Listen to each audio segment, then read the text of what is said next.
My wife Ilara was a watercolorist of mild pastoral scenes. The house terrified her. On our first visit after the funeral, she clung to my arm, her fingers cold. "It feels like it's watching us, Cassian," she whispered. The air was cold, smelling of old paper, beeswax, and something metallic. Perhaps the ghost of the antique daggers I knew were locked in a cabinet upstairs. I put an arm around her. "We'll figure it out. We'll make sense of it together." It was a hollow promise. I was drowning in blueprints for a new civic library downtown. I didn't have the mental language for my father's world. The decision to hire Leo Finch was born of desperation and a rare moment of clarity. I found his name in a magazine article about the recovery of a looted medieval manuscript hoard. He was described as a historical detective, a scholar with a knack for following the scent of truth through the fog of time. He was young, in his early 30s, but his eyes in the photograph held an unnerving stillness. When he arrived at the house, he didn't seem to notice the oppressive atmosphere. He walked in, took a slow, sweeping look at the grand library, its shelves groaning under ledgers, its tables piled with crates, and let out a soft, appreciative sigh. "It's a symphony," he said, his voice low and precise. "A chaotic, beautiful symphony. I can hear the themes. We just need to transcribe them." I hired him on a 6-month contract. Ilara was skeptical. "He's so intense," she said that night. "It's like he's not all here. Like part of him is always in the 14th century. But within a week, her skepticism had melted into fascination.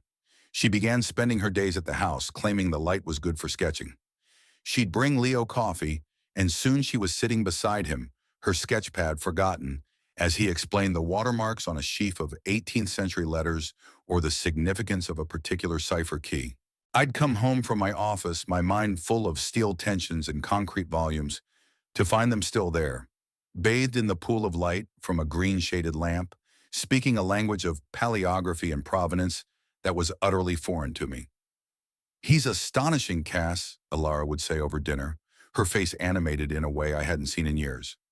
Today he cross-referenced a shipping manifest from a Genoese galley with a diary entry from a disgraced cardinal and proved that a reliquary in Crate 7 passed through the hands of a known forger in 1891. "It's like watching a master watchmaker work." I'd nod, smile, and feel a pang of something complex pride that my father's legacy was being unlocked, a faint jealousy at her admiration, and a profound loneliness.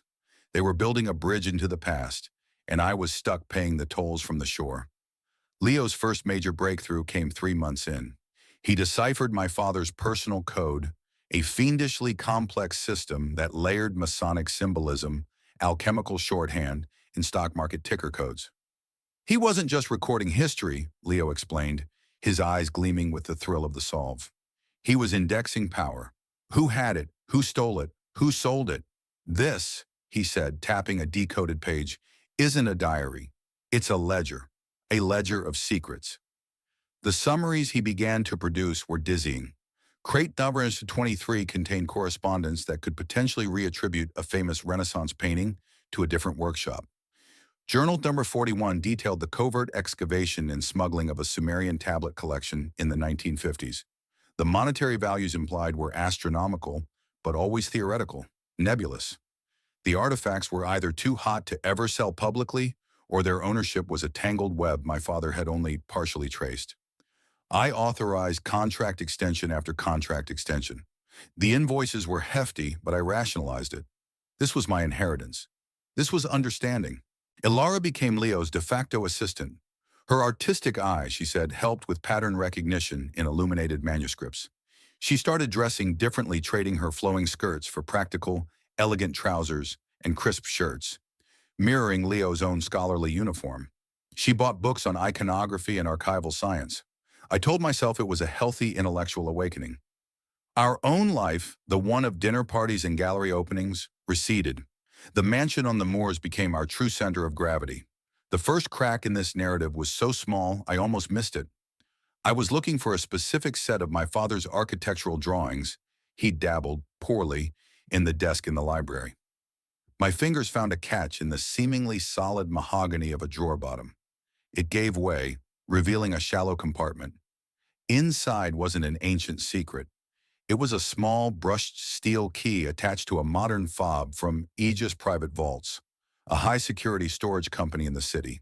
The key felt cold, alien in my father's world of skeleton keys and rusted iron. A chill that had nothing to do with the house's perpetual draft went through me. This was new. This was now. Using my authority as executor, I spent a week wrestling with Aegis's privacy protocols. Finally, with a court order implied by my lawyer, I stood in a sterile, humming corridor before a vault door. The box was not in Alistair Vane's name. The nameplate read, Finch and Vane Historical Preservation, LLC. My breath left my lungs. My hands were steady as I turned the key. Inside was no artifact. It was a black, leather-bound binder. A business plan. The executive summary was a masterpiece of cold ambition. It proposed the establishment of a boutique gallery and consultancy specializing in newly discovered and recontextualized antiquities. The proposed inventory was a curated list of the most unique, least documented items from my father's collection. The competitive advantage was Leo's groundbreaking research, which would provide irrefutable, yet exclusive, provenance. The financial projections were based on the strategic, discrete liquidation of assets over a 10-year period. The founding partners were Dr. Leo Finch and Alistair Vane. My name appeared only once, in a footnote about initial asset acquisition. I sat on the cold floor of the vault corridor, the binder open in my lap. The words blurred. This wasn't just betrayal. It was a colonization. They had used my money, my legacy, my trust to fund the research for their own venture. Our evenings of shared discovery were their business meetings. Ilara's passion was for a future, not a past. A future with Leo, built on the plundered bones of my family's history. The research trips Leo billed me for, to archives in Geneva or consultations in Vienna, were likely apartment viewings in Zurich or meetings with discreet auctioneers. The quest for truth was a sham. It was an appraisal. They were inventorying my heart, pricing it out, and planning its liquidation. The pain was immediate and volcanic, but it was followed by a glacial calm. They saw me as a patron, a naive funder, a man of the present too busy to understand the past they were manipulating. They were about to learn that an architect understands structure, load, and the precise point at which to apply pressure to make everything collapse. I did not fire Leo. I did not confront Alara. I became a silent, hostile partner in Finch and Vane. My revenge would be an architectural marvel of deceit. Phase 1. Contamination of the source. I began with the digital archive Leo had painstakingly created. Using admin credentials he didn't know I had, I introduced subtle, catastrophic errors. In a scan of a 15th century bill of sale for a tapestry, I altered the date from 1483 to 1583, a century that made the document nonsensical for the artifact it supposedly authenticated. I changed the chemical formula listed for a unique vermilion pigment in a lab report, dooming any future scientific analysis to failure. I worked slowly, carefully, ensuring each forgery was buried deep in chains of evidence. Phase 2 was the creation of a poison pill. I hired a disgraced but brilliant art forger living in obscurity in Belgium. His task was to create a new Alistair Vane journal. Using my father's actual paper stock and inks sourced from the period, the forger produced a volume that was a work of malicious genius. In my father's erratic script, it detailed how his entire collection was an elaborate, lifelong performance art piece, a commentary on the gullibility of the art world. The prized Etruscan bronzes, skilled 19th century copies, the lost medieval charter, a forgery he'd commissioned to embarrass a rival. The journal was a confession of a hoaxer. I planted it in a crate Leo had yet to catalog, ensuring it would be found. Leo bit the hook with the fervor of a true believer. He presented the journal to me weeks later, his face alight with a perverse triumph. "It changes everything, Cassian," he said. "It's not a collection of treasures. It's a collection of questions, a critique.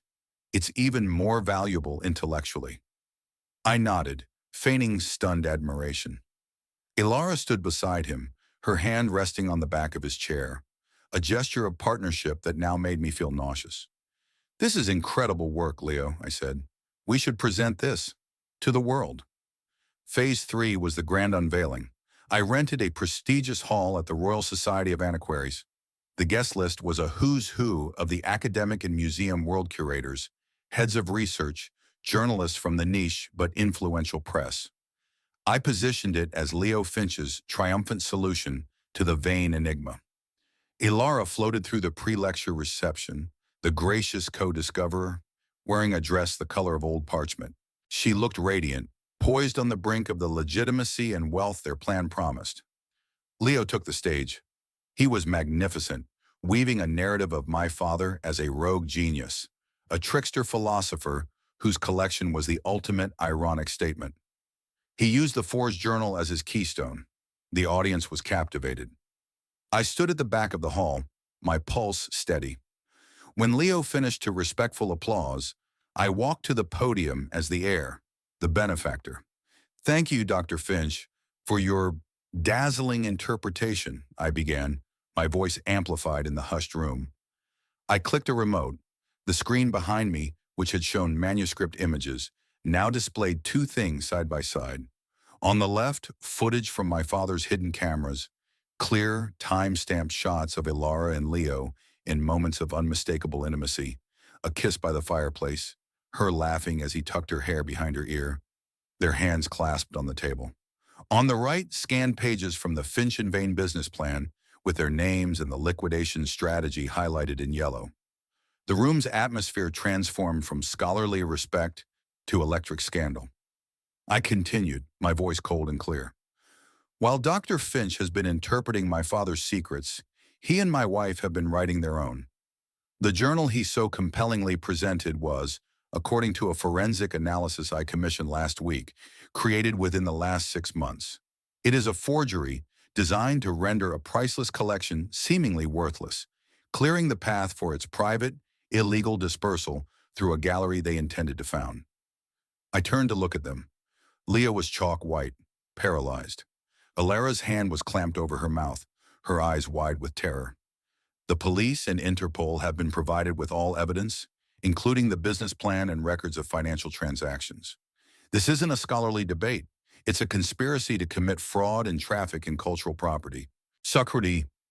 The uproar was instant. Journalists scrambled for the door. Curators looked on in horrified judgment.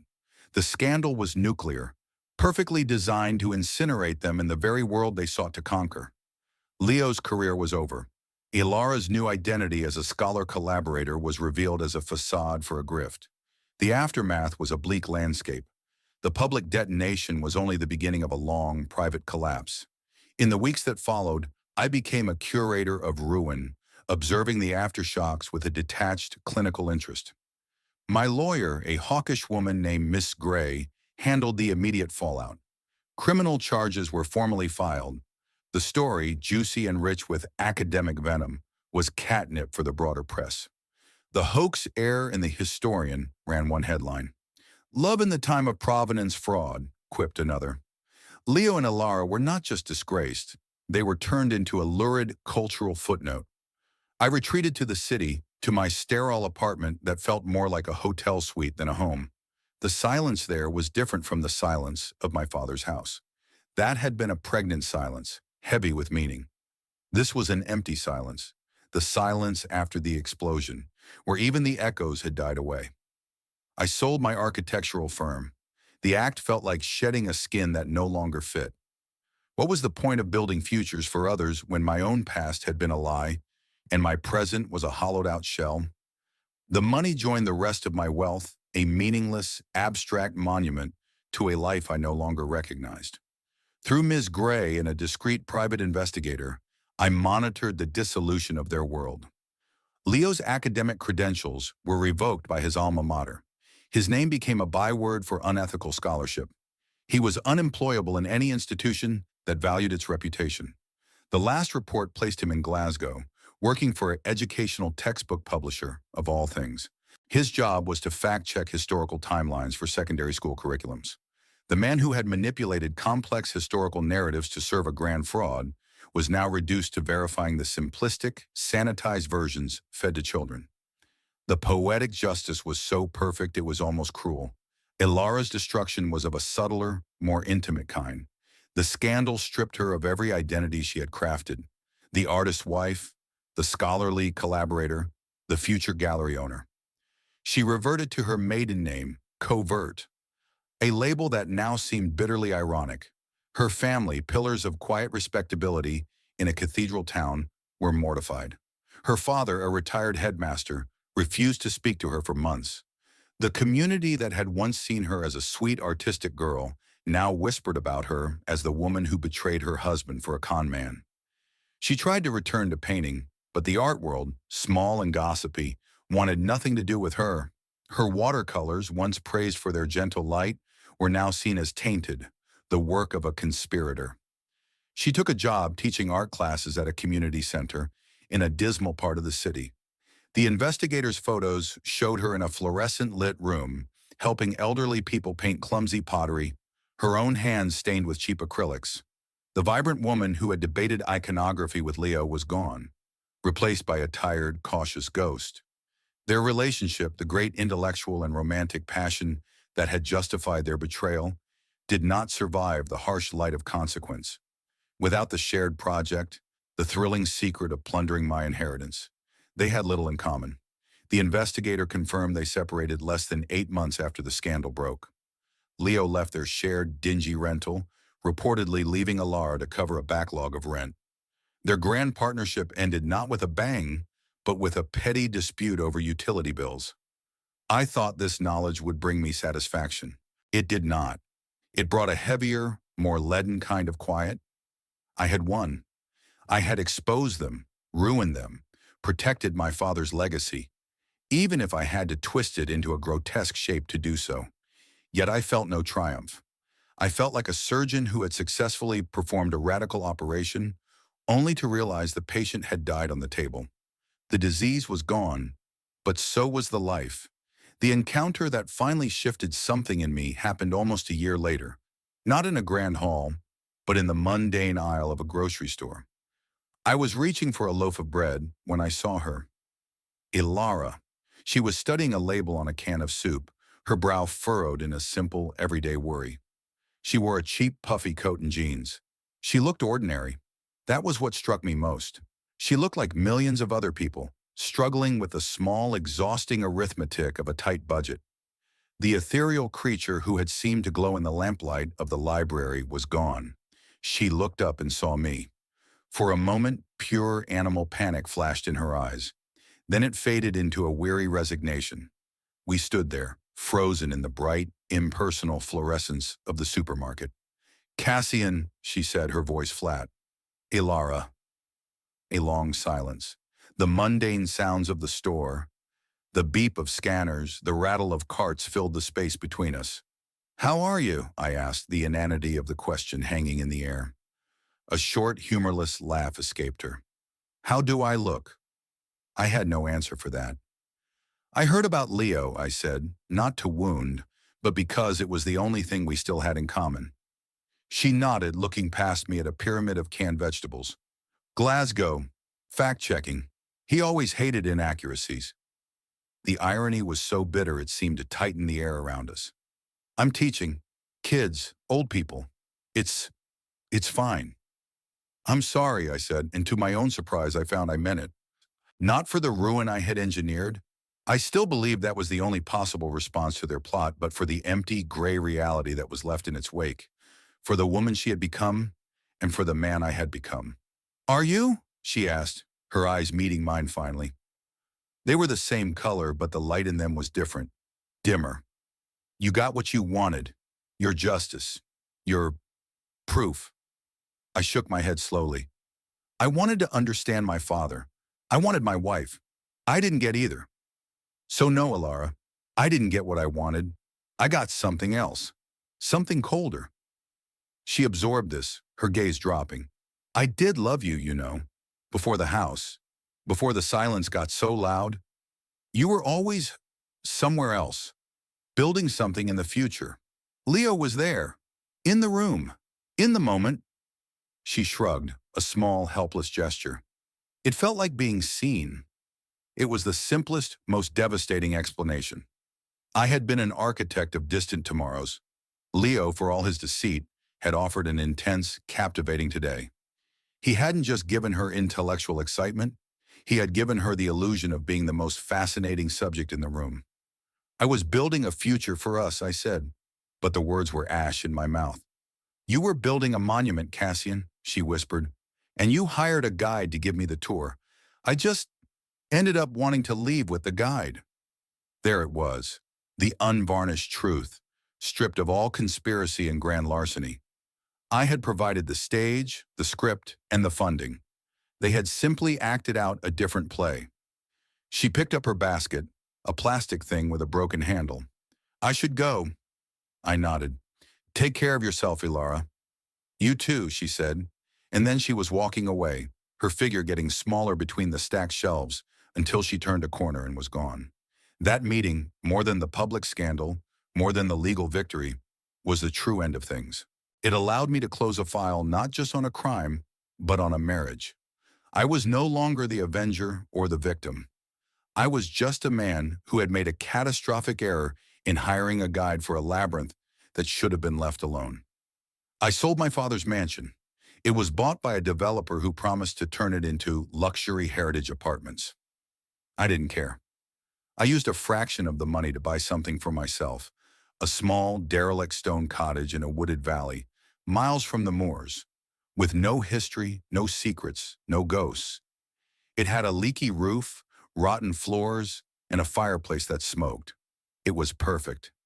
I am restoring it myself. There are no consultants, no experts, no codes to decipher.